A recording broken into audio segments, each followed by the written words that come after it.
The biggest corporate default in Philippine history. That's how analysts are describing the financial issue that is surrounding the South Korean shipbuilder Hanjin as it struggles to pay off over $400 million in debt from 5 of the country's biggest banks.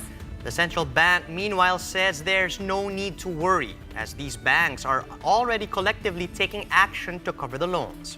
Bim Santos has the story. 5 local banks are now working together to cover around $412 million in combined loans to the Philippine unit of South Korean shipbuilder Hanjin. That's after SBMA's biggest locator filed for corporate rehabilitation last week. This drove stocks to fall on Friday's trading day as 5 of the country's biggest banks, RCBC, Land Bank, Metrobank, BPI, and BDO, have loan exposure to the firm.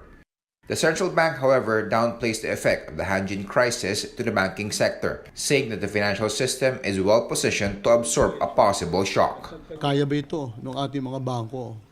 Kayang-kaya ito, maliit na bagay ito kung ikukumpara mo sa buffers, sa muscle ng mga bangko dito sa ating bansa. The BSP added that Hanjin's loans as compared to the loans of the financial system is only 0.24%. Guinigundo said the BSP remains on top of the issue but does not see any need to intervene at this point. I don't think at this point, kailangan intervention ng Bangko Sentral. Yung kanilang loan loss provisioning is more than enough. Their capitalization is strong enough to absorb this kind of exposure.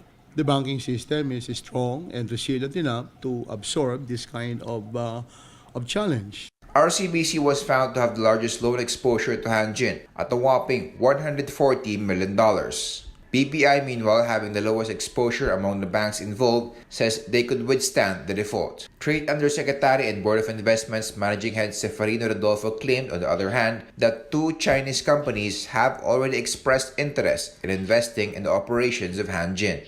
The Labor Department, meanwhile, says it is now ironing out measures to help the estimated 3,000 workers in Hanjin's shipyard.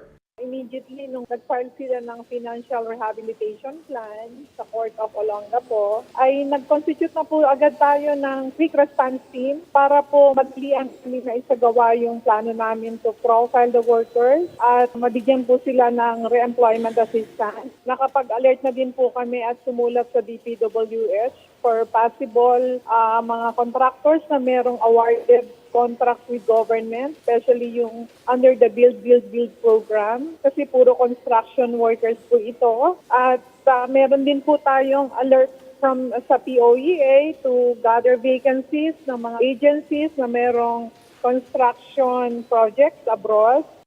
Bim Santos, We Are One News.